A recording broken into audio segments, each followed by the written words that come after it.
¿Sabías que la mayor colisión aérea de la historia no la causó un fallo mecánico, sino un hombre que esa noche estaba trabajando solo? Son las 11:34 de la noche. Peter Nielsen mira dos puntos en una pantalla. Dos aviones, dos trayectorias, un problema. El radar parpadea. Los puntos se acercan. Tiene segundos, quizás menos. Marca en el micrófono. Da una instrucción. El sistema automático ya les dijo otra cosa. Un avión sube. El otro también sube. Hemos preparado una canción sorpresa que te hará reflexionar. Quédate hasta el final. Te dejo una pequeña muestra. Mientras 150 almas se acercaban al final y nadie escucha las alarmas cuando llevan años sin sonar. Continuamos. En ese momento, en algún lugar sobre el lago de Constanza, 154 personas están durmiendo, comiendo maníes salados, escuchando música con audífonos baratos, sin saber absolutamente nada de lo que está a punto de ocurrirles. 71 de ellos son niños. 71. Y lo que vas a descubrir en los próximos minutos no es solo cómo murieron, es quién tuvo realmente la culpa. ¿Y por qué esa pregunta destruyó a más de una persona? Antes de esa noche, Peter Nielsen era el tipo de persona que nadie nota en una reunión. No porque fuera invisible, sino porque era competente. Y la competencia, en los ambientes donde todo funciona, no llama la atención. Solo se nota cuando falta. Nielsen trabajaba para Skyguide, la empresa suiza de control de tráfico aéreo. Llevaba años en esa posición. Era bueno en lo suyo. Eso nadie lo discutió después, ni siquiera los que lo culparon de todo. Tenía la calificación para trabajar en posiciones de alta densidad. Conocía el sistema, pero hay un detalle sobre Peter Nielsen que aparece en testimonios de colegas y que no encontrarás en ningún artículo de Wikipedia. Tenía la costumbre de llevar un termo de café negro, sin azúcar, sin leche, al que le daba un sorbo exactamente cada hora. Sus compañeros lo bromeaban. Decían que podía saber qué hora era mirando cuando levantaba el termo. Era un tic tan suyo, tan constante, que sus colegas lo mencionaron años después en entrevistas, no como dato relevante, sino porque así es como recordamos a las personas. Por lo pequeño, por lo repetido. Esa noche de julio de 2002, el termo estaba en su escritorio. No sabemos si llegó a darle el último sorbo de las 11. Nielsen tenía 43 años. Vivía en Kloten, cerca de Zúrich. Tenía esposa e hijos. Era un hombre de rutinas, de horarios, de procedimientos. Exactamente el tipo de persona que uno quiere controlando el espacio aéreo sobre su cabeza. Y eso es lo que hace tan difícil este caso. Porque lo que pasó esa noche no fue el resultado de un hombre negligente o descuidado. Fue el resultado de un sistema que llevaba años acumulando presión y que eligió a un solo hombre para que la absorbiera toda. La noche del 1 de julio de 2002, Peter Nielsen entró a su turno solo. Debía haber dos controladores en esa sala. Había uno, y ese uno era él. Para entender lo que pasó esa noche, necesitas entender cómo funciona el espacio aéreo europeo y cómo estaba funcionando a principios de los años 2000.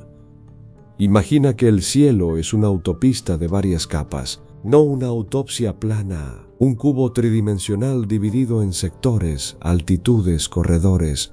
Cada avión tiene asignada una altitud de crucero, una velocidad, una ruta. Los controladores de tráfico aéreo son básicamente los semáforos de ese sistema. Ven los aviones en el radar, calculan conflictos potenciales con horas de anticipación y dan instrucciones para que dos objetos que viajan a 900 kilómetros por hora no ocupen el mismo punto en el espacio al mismo tiempo. Cuando funciona bien, parece magia. Cuando falla, es física. Dato en pantalla. En el año 2002, el espacio aéreo europeo gestionaba más de 9 millones de vuelos anuales. 9 millones de vuelos. Y el sistema que los coordinaba había sido construido, parcheado, actualizado y remendado durante décadas. No como un edificio que se diseña desde cero. sino como una casa a la que le siguen añadiendo cuartos sin revisar si los cimientos aguantan. Skyguide, la empresa suiza responsable del espacio aéreo en esa región, era considerada una organización profesional, suiza después de todo, pero tenía problemas que sus propios empleados conocían y habían reportado. Problemas de personal, problemas de equipos y un sistema de comunicaciones que esa noche específica, por razones de mantenimiento programado, estaba parcialmente fuera de servicio. Aquí viene la estadística que cambia la perspectiva de todo. Según la investigación oficial del BFU, la Junta Alemana de Investigación de Accidentes, en el momento de la colisión, el sector de espacio aéreo que Nielsen estaba controlando requería, según los propios protocolos de Skyguide, la presencia de 2 controladores. No era una recomendación, era un requerimiento. Esa noche había uno. ¿Por qué? Porque el colega que debía estar con él había salido a descansar, porque la carga de trabajo parecía manejable, porque esto había pasado antes, porque siempre había salido bien. Piensa en algo que haces tú también. Manejar cansado porque son solo 20 minutos, revisar el correo mientras escuchas una presentación importante, dejar para mañana un mantenimiento que puede esperar. Lo hacemos porque nuestro sistema personal, absorbe esas pequeñas desviaciones sin colapsar, hasta que no puede. Esa noche, el sistema de Skyguide había acumulado demasiadas desviaciones pequeñas. El mantenimiento estaba cortando parte de las comunicaciones entre sectores. Las pantallas de alerta habían estado fallando intermitentemente, y el controlador que estaba solo en esa sala también estaba monitoreando simultáneamente otro sector que normalmente tenía su propio operador, un hombre, 2 sectores, sistemas parcialmente degradados, y 2 aviones que no sabían nada de eso. El vuelo Bashkirian Airlines 29377 había salido de Moscú con destino a Barcelona. A bordo viajaban 69 niños, estudiantes de una escuela de la ciudad de Ufa, en los Urales. Era un viaje de fin de curso, un premio. Algunos de esos niños nunca habían visto el Mediterráneo.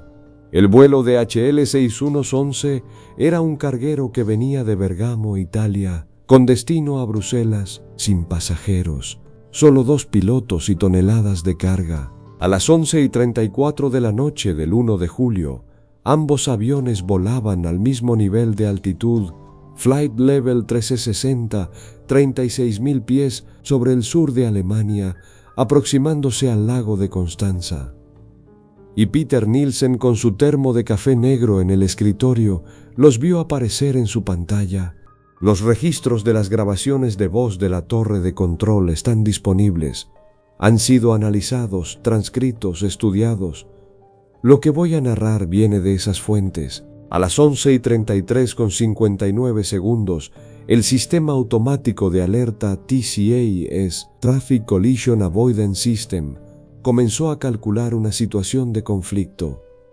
El TCAS es, en términos simples, un sistema que los propios aviones llevan a bordo. No depende del control en tierra. No depende de Peter Nielsen. Calcula las posiciones relativas de los aviones cercanos y si detecta un riesgo de colisión, emite una instrucción directa a los pilotos. Sube, baja, gira. Los pilotos están entrenados para obedecer el TCAS. La regla es clara y absoluta. Cuando el TCAS habla, los pilotos siguen sus instrucciones. El control en tierra puede esperar, pero a las 11:34, Nielsen no sabía exactamente qué instrucción estaba dando el TCAS, porque sus sistemas de comunicación interna estaban degradados, y porque en ese momento también estaba manejando una comunicación con otro avión en el segundo sector. Primera decisión de esa noche, Nielsen ve el conflicto y decide actuar él mismo. Lo que ocurre en ese momento tiene nombre técnico. Se llama tunneling cognitivo, cognitive tunneling. Es cuando la mente se enfoca tan intensamente en una amenaza inmediata que pierde el panorama periférico. Los estudios sobre control de tráfico aéreo documentan que bajo presión extrema, Los operadores tienden a fijar su atención en el problema más urgente y visible, dejando de monitorear el resto del entorno. En un café te lo explico así. Es como cuando estás manejando en tráfico denso y un niño sale entre dos autos, de pronto solo ves al niño. El semáforo, el carril, el auto de atrás, todo desaparece, solo el niño. Nielsen en ese momento solo veía los dos puntos en la pantalla y decidió darles una instrucción. A las 11:34 con 42 segundos, Nielsen contacta al vuelo Bashkirian 2937, descende immediately to flight level 3.50, desciende inmediatamente al nivel 3.50. Esa es la instrucción de Nielsen. El TIC al mismo tiempo le está diciendo al Bashkirian, sube, climb, y al DHL 611, el TIC le dice, desciende. Dos instrucciones para el Bashkirian, una del controlador humano, baja, una del sistema automático, sube. Los pilotos del Bashkirian tomaron una decisión, y esa decisión los mató. Segunda decisión analizada. Los pilotos del Bashkirian eligieron obedecer al controlador humano sobre el TIC porque esto no es irracionalidad. Es un fenómeno documentado llamado deference to authority, deferencia a la autoridad. Los estudios de psicología aeronáutica muestran que los pilotos de culturas con alta distancia de poder, donde la jerarquía es fuerte, donde cuestionar a una figura de autoridad se percibe como insubordinación, tienen mayor tendencia a seguir las instrucciones del controlador, incluso cuando contradicen sistemas automatizados. La aviación soviética y postsoviética tenía esta característica documentada. Los investigadores del accidente de Überlingen la identificaron explícitamente en su informe. No estaban siendo irresponsables, estaban haciendo lo que su entrenamiento, su cultura y su instinto les decían que era correcto. Confiar en el hombre que estaba mirando la pantalla. El problema es que el hombre que estaba mirando la pantalla no sabía que el TIC ya había hablado. El DHL 611 sí, y obedeció al TIC. Sus pilotos bajaron. El Bashkirian debió haber subido. Bajó. Ambos aviones se movían ahora hacia el mismo punto. Tercera decisión. En los últimos segundos, Nielsen repite la instrucción de descenso al Bashkirian. No sabe que el TIC le dijo lo contrario. No sabe que los pilotos lo están obedeciendo a él en lugar del sistema. No tiene la información completa. Nadie se la dio. Existe un concepto en análisis de sistemas llamado error latente, los errores que no son visibles hasta que el sistema colapsa. La cantidad de trabajo doble que Nielsen estaba haciendo esa noche no era un error suyo. Era un error latente del sistema. La falla parcial de las comunicaciones no era culpa de Nielsen, era otro error latente. La ausencia del segundo controlador no era su decisión, era otro error latente más. Pero cuando los errores latentes convergen, necesitan una cara.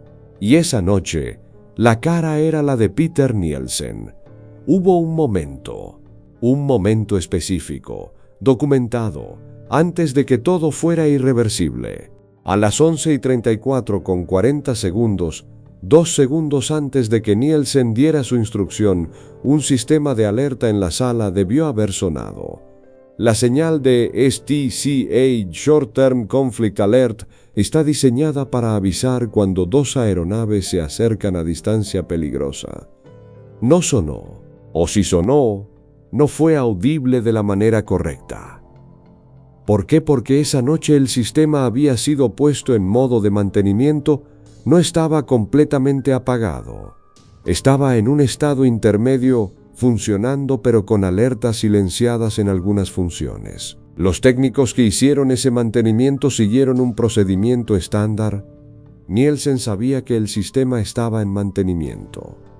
Lo que no sabía exactamente era qué parte de las alertas estaba afectada. Imagina que estás en la cocina. Sabes que el detector de humo de la habitación del fondo está con la batería baja, no lo cambiaste, lo dejaste para el fin de semana, pero no recuerdas exactamente cuál detector es. Y cuando hay un pequeño olor a quemado, no corres a revisar porque asumes que el detector de la cocina, ese sí funciona bien, hubiera sonado.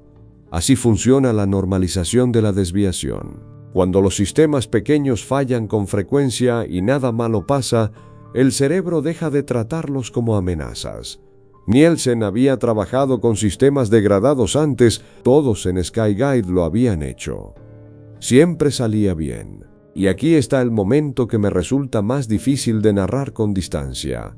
A las 11:34 con 30 segundos, un colega de Nielsen, que estaba en otra sala, notó el conflicto en la pantalla de su sector. No era su responsabilidad intervenir, no era su sector. Y el protocolo era claro. No interferir con el trabajo de otro controlador salvo en emergencia declarada. No dijo nada. Lo hubieras dicho tú honestamente. En una oficina donde llevas años respetando los límites de tu rol, donde el protocolo existe por razones válidas, donde el otro colega es competente y está manejando la situación, interrumpes o confías en el sistema. La mayoría de nosotros confiaríamos en el sistema. Y eso es exactamente lo que pasó. Nielsen da la instrucción. El Bashkirian baja, el DHL baja 11:34:56. El TEC-EIS del Bashkirian recalibra. Ve que el DHL está bajando. Cambia su instrucción. Ahora dice Increase Descent, baja más rápido. El Bashkirian obedece al controlador. Sigue bajando. El DHL obedece al TEC-EIS, sigue bajando. Están a menos de un minuto. 11:35:05. Los pilotos del DHL ven algo en su parabrisas, luces de navegación, muy cerca, demasiado cerca. El capitán del DHL tira del palanca, demasiado tarde. 11:35:32. El Boeing 757 del DHL y el Tupolev 1754 del Bashkirian colisionan a 9.000 metros de altitud sobre el lago de Constanza, al sur de la ciudad de Überlingen, Alemania. La temperatura esa noche era de menos 45 grados a esa altitud. El impacto fue lateral. La aleta vertical del DHL cortó la sección superior del fuselaje del Tupolev como un cuchillo caliente en mantequilla. El Tupolev se partió, el DHL perdió la cola. Ambas aeronaves comenzaron a caer. En tierra, los primeros que escucharon algo fueron los habitantes de los pueblos cerca del lago. Describieron el sonido como truenos, como algo que se rompía en el cielo.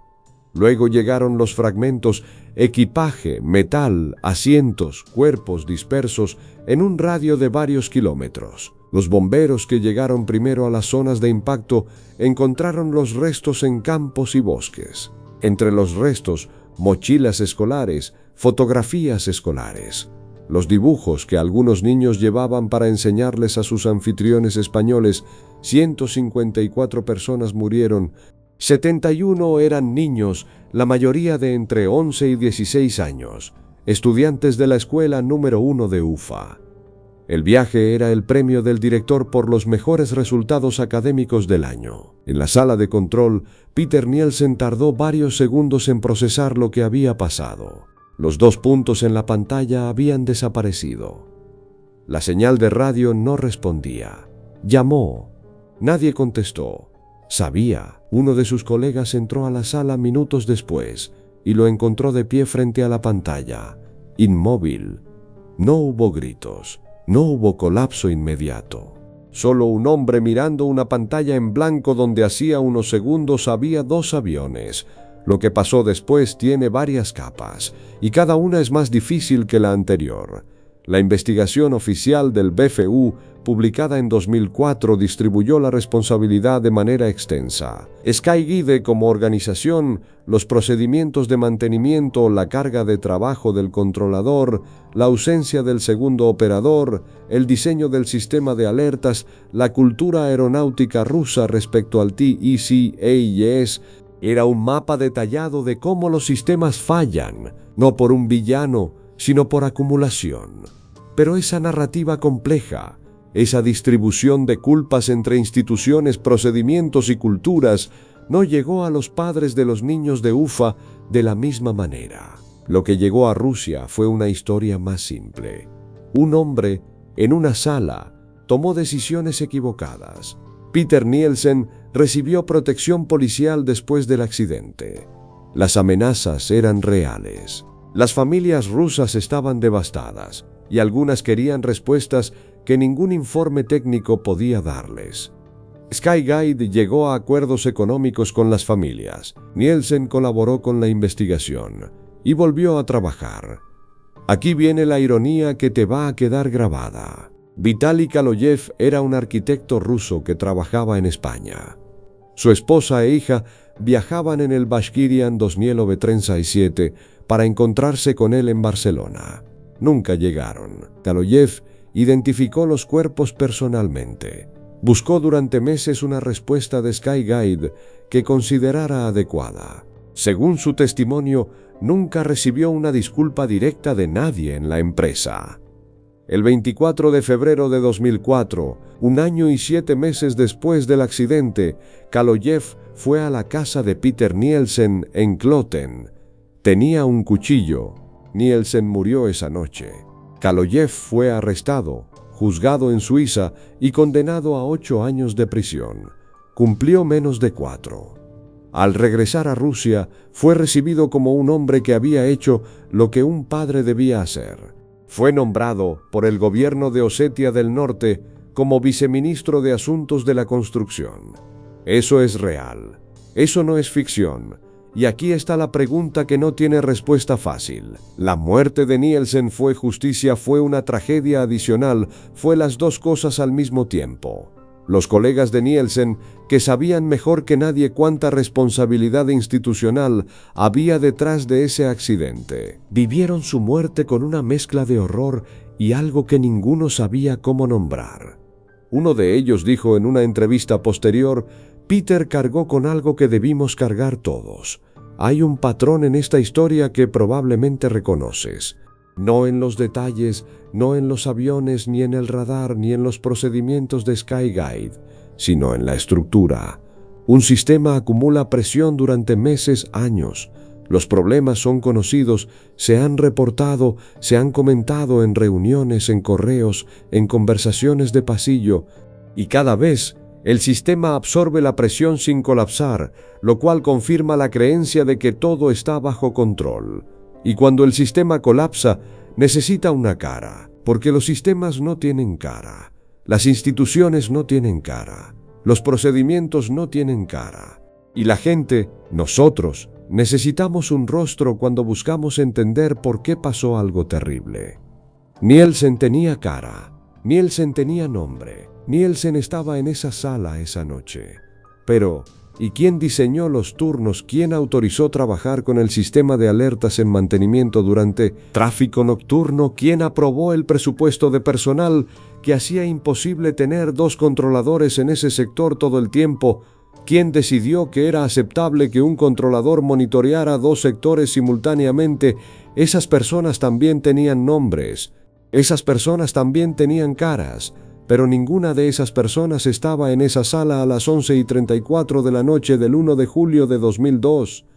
Esto pasa en hospitales, pasa en fábricas, pasa en empresas de tecnología, pasa en escuelas. Un sistema falla y el operador de primera línea, el enfermero, el técnico, el maestro, el empleado que está de cara al cliente, absorbe toda la responsabilidad visible de un fallo que fue construido mucho antes de que ellos llegaran a trabajar ese día. No estoy diciendo que Nielsen no cometió errores esa noche, los cometió, pero los errores de Nielsen fueron posibles porque el sistema los hizo posibles. Fueron inevitables porque nadie había cerrado las condiciones que los hacían inevitables. Pero, como te dije antes, los sistemas no tienen cara.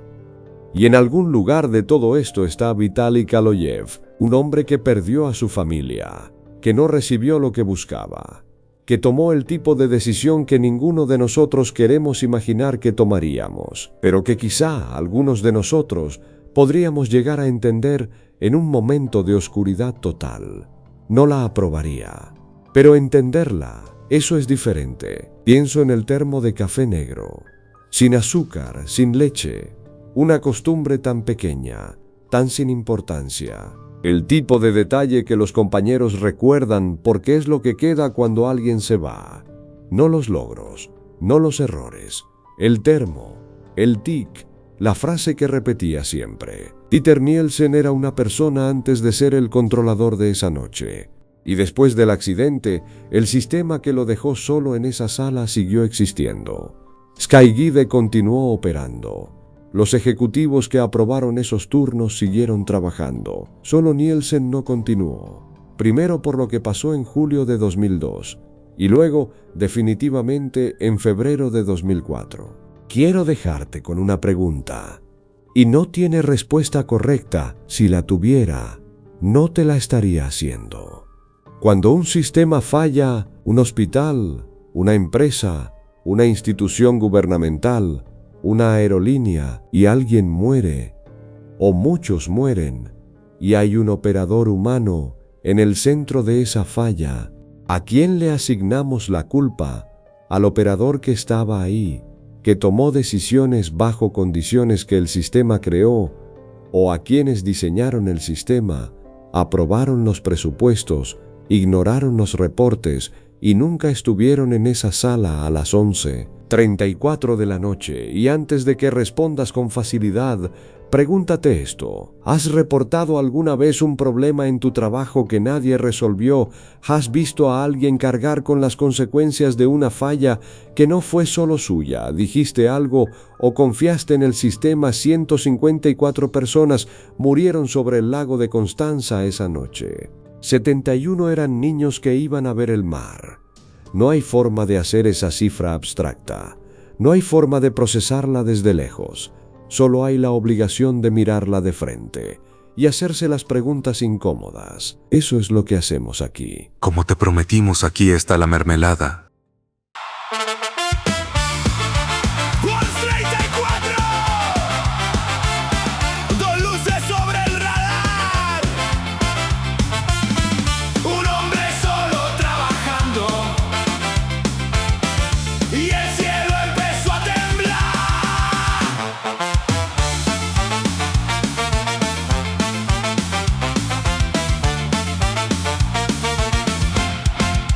Café negro sobre el escritorio, pantallas grises en la oscuridad, rutinas hechas de silencio y aviones cruzando la ciudad.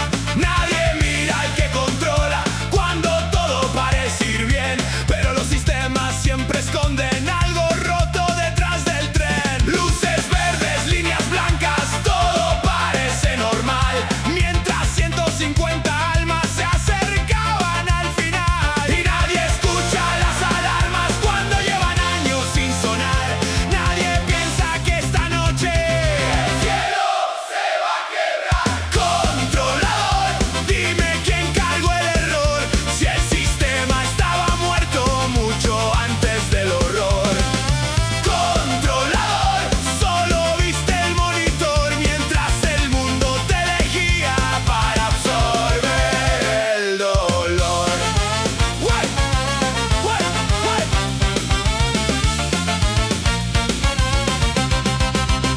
Niños dormían en silencio, soñando playas y el mar, sin saber que sobre Europa algo iba a colisionar. Una voz dijo desciende, otra dijo sube ya, y entre máquinas y hombres nadie supo a quién mirar. El cielo no explota nunca de una sola decisión, siempre empieza lentamente con pequeñas fallas de control. Hey, las luces siguen girando, hey, la torre sigue hablando, hey, los sistemas respirando mientras el mundo cae cantando.